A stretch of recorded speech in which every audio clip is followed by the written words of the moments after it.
Hey guys, welcome to the tavern. Today we'll be seeing who's new around here.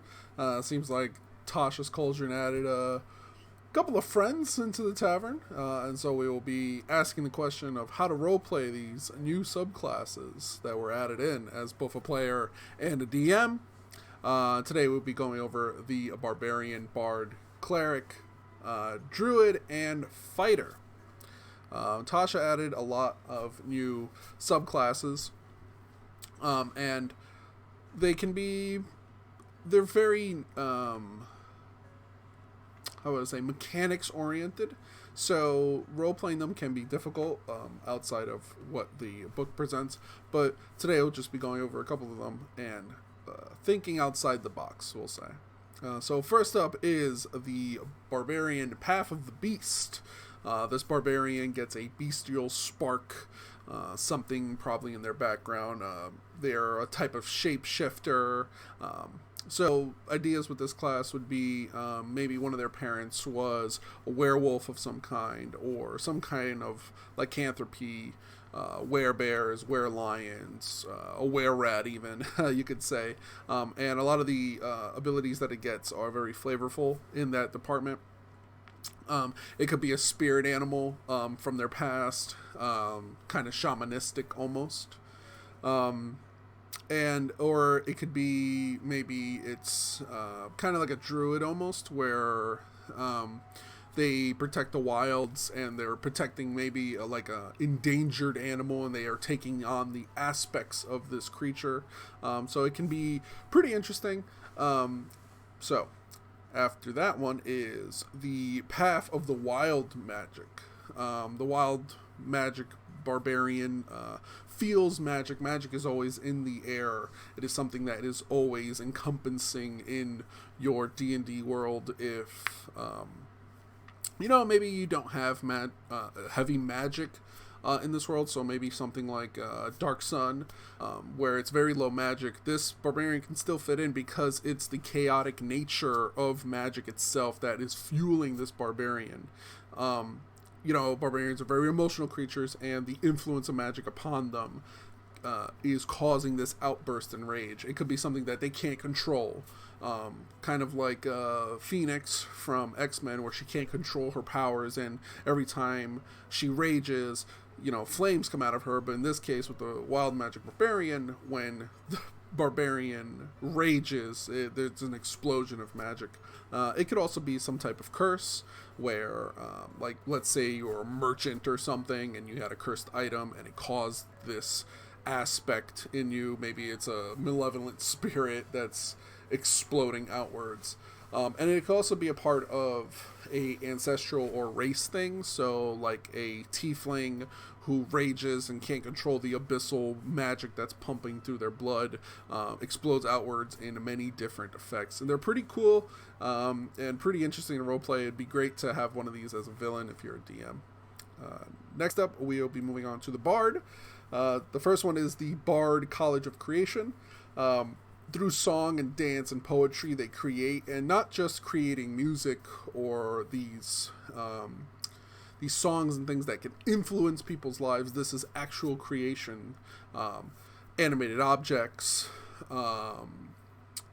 like moving statues, and just when they perform, things are made, willed into existence. If you know the background of how beholders work, when they dream, their dreams can manifest into reality. So that's how other beholders are made when they have dreams. I believe it's if they have dreams of being attacked or killed by another beholder, one becomes in existence, something like that.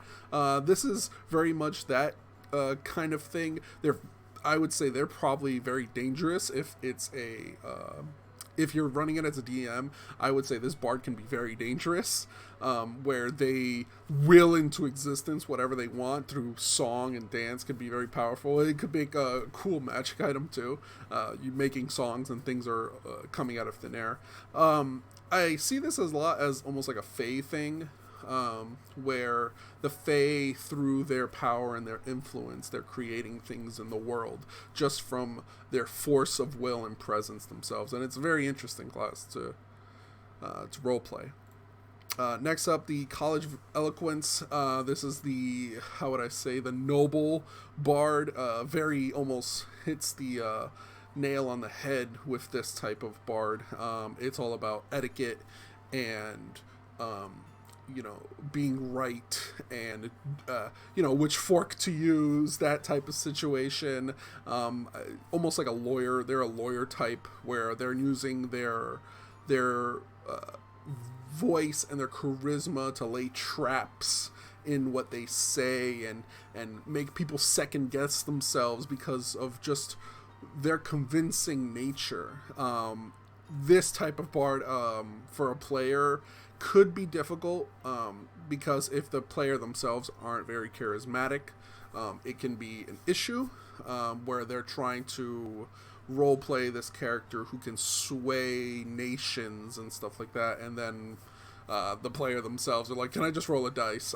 So for DMs, I would say let them, because that's the whole gimmick of this class, where they can influence others and they're all about being cautious snobs and stuff like that. It's a very, very fun bard to play, and a lot of the abilities that they get influence that and work with it.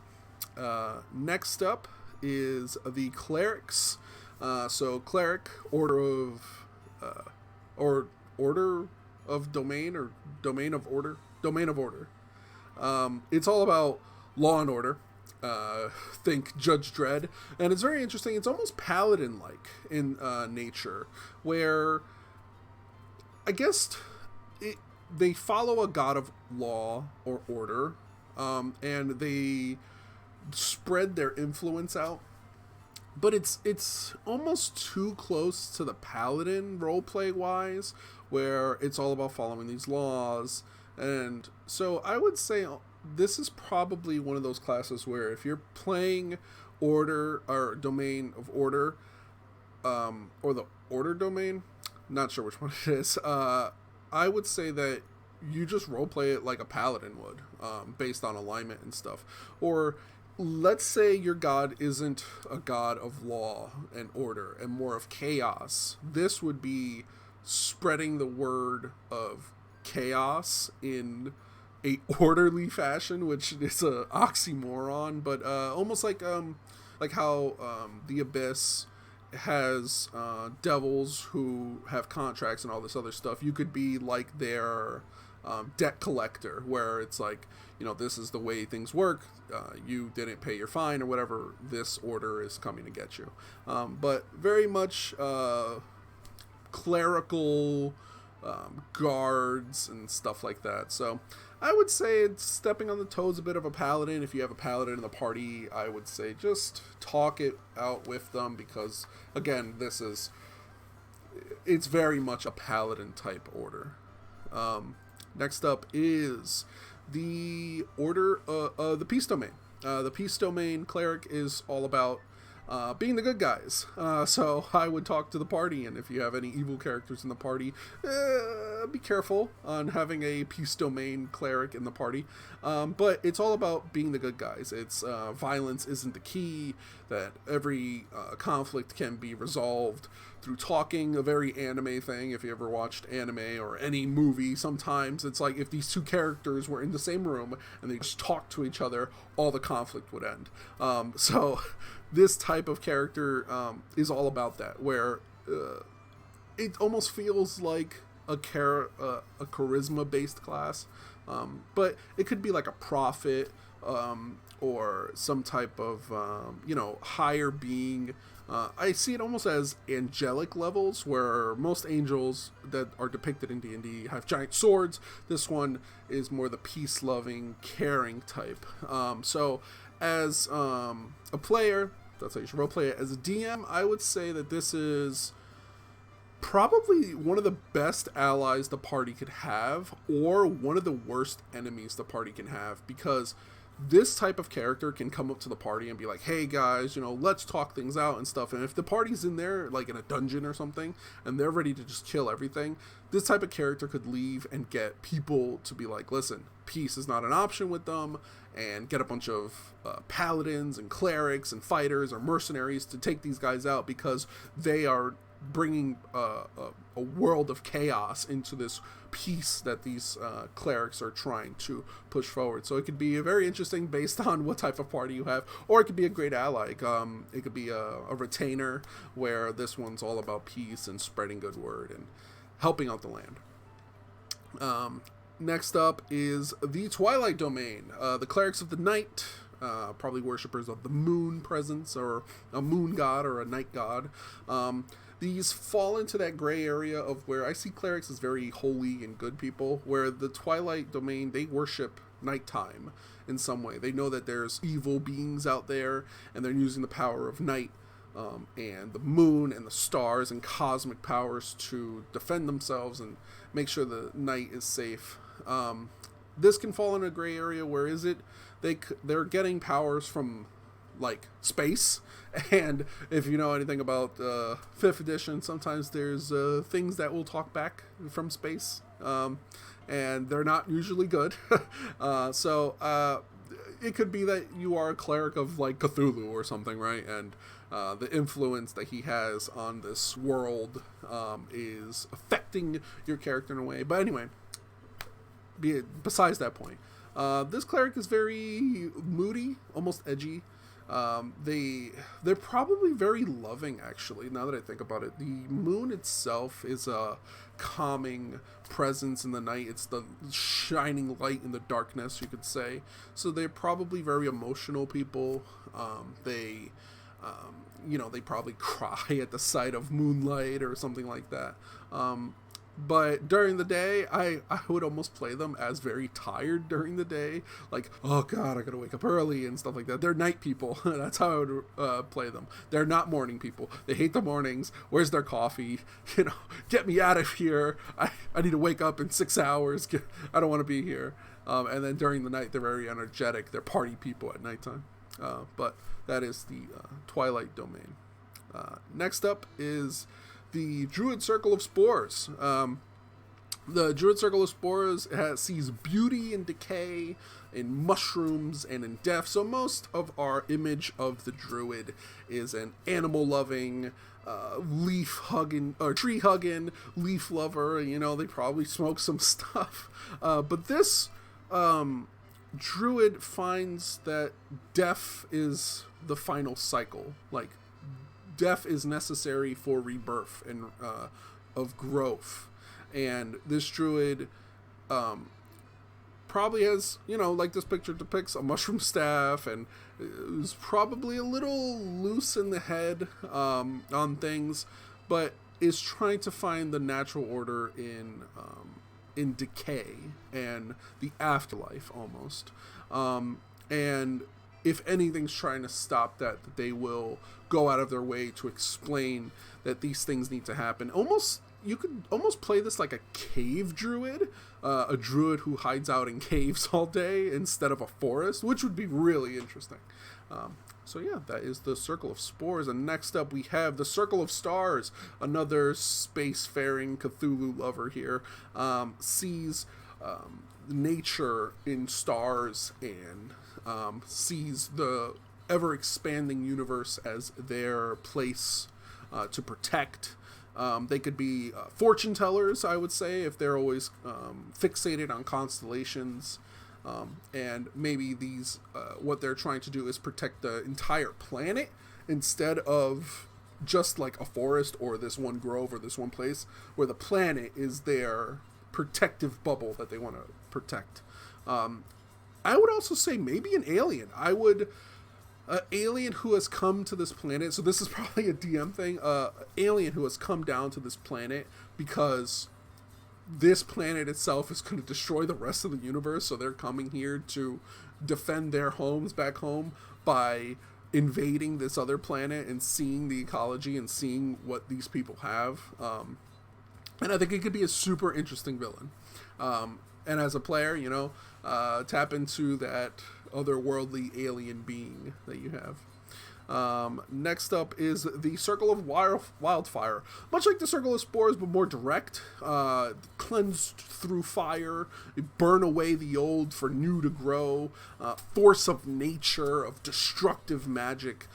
This is, this is the defender and the fighter of the natural world, where they go into places. And most druids, they might seek allies and or forest creatures to help them. This one takes the power of nature into their own hands by burning away things, sending in fireballs, and having flames all about them. There's also this tree that exists in the real world that it needs to be burnt for the spores to be released, I believe.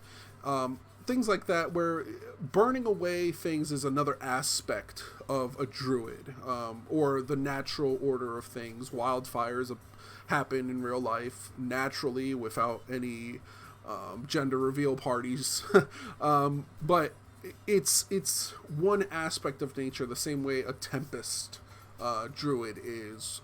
This force of nature is very powerful.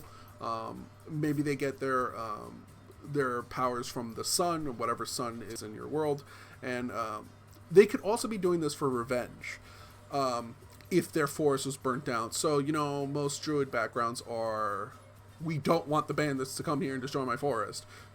This druid is the after effects of, they did destroy your forest and you want revenge, and so you tap into the aspect of fire to destroy everything. And it could be a chaotic creature. I could see it as a villain, where the players unintentionally destroy a section of their forest and they're going out seeking revenge against the players. Or almost like a lich druid, who's a wildfire lich who, they destroyed long ago their land, and now it's just a decaying forest, and now they have this power of fire. It could be super fun to play against. Next up is the fighter. The fighter Psi Warrior. So, power of mind, power of... It's weird.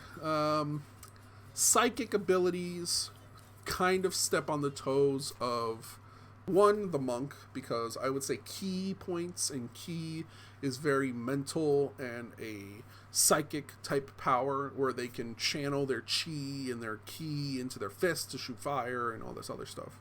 And the mage, who uses their brain power to send spells, where the fighter is a hybrid of this, a very well trained master of all weapons, master of all armors, master of combat techniques, who's also has psychic powers. Like, it feels so powerful. It feels like a blend of many things. I would say that this is the closest thing to maybe an X-Men you could get. Like, trained by Xavier and has psychic powers. Like, this guy is broken. And I would say role-playing him wise, as a player, maybe it's something you is a part of you, that maybe it's like your bloodline. If I would say ASMR or a tiefling fits right into this, where it's a part of them, almost like a sorcerer. It feels like this class steps on the toes of so many role-playing characters. As a villain, maybe it was a fighter originally, got in contact with another worldly being, opening up their minds to the possibilities and altering their surroundings. But for the psychic warrior, it's very hard to pinpoint to say, yeah, this is a cool way to roleplay it, because I see it stepping on so many different toes. But if you can think of a cool way to roleplay it, please leave in the comments, and I would love to read it. Next up is the Rune Knight. I think the Rune Knight is much more fun to roleplay, because your character was either raised by giants or trained by giants, or is some type of dwarf, or trained or raised by dwarfs, and they learn the ancient passed down knowledge of runic magic, how to enchant weapons through ancient means. Maybe you're raised by stone giants who intricate carvings you put onto weapons and armor, and you are you're the Tony Stark of stone, instead of as big, like, instead of upgrading to like where the what's it called, the artificer is making like actual Iron Man suits, you're like, yeah, I like the Mark 1 and its big iron body instead. And it's a super cool class, you know, being trained by a bunch of giants and the ways of combat and all this other stuff, and also in the downtime, like making these runes. I can see it almost like a archaeologist almost, going out and finding these runes of power and nature, and collecting more, almost like Skyrim, where you get the shout powers. You have to go and it's like this rune tablet with all the different words on it. Like that's where you're going out to explore and get. So they're delvers of this runic power, and you know, maybe you're a little more brash, you're raised by giants or dwarves, you're a little more angry. And it's a fun class for DMs. This as a villain, this is the ultimate like gotcha type villain.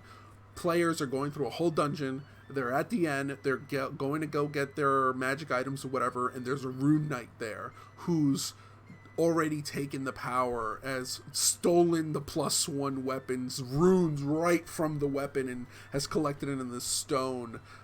And they could be that type of villain that not steals from the party, but is always one step ahead of them because they are searching for this knowledge, and maybe they're uncovering too much and it's very dangerous for the party, and they need to stop this type of villain before they uncover the true secrets or find out the true meaning behind this ancient tablet or something like that. But yeah, guys, that is the tavern, and I'm sure there'll be a part 2, and we will see who else is around here. But guys, let me know what you thought. Share, like the video, subscribe if you enjoyed it, and leave a comment. Let me know what you think, and I'll catch you guys in the next one. Bye.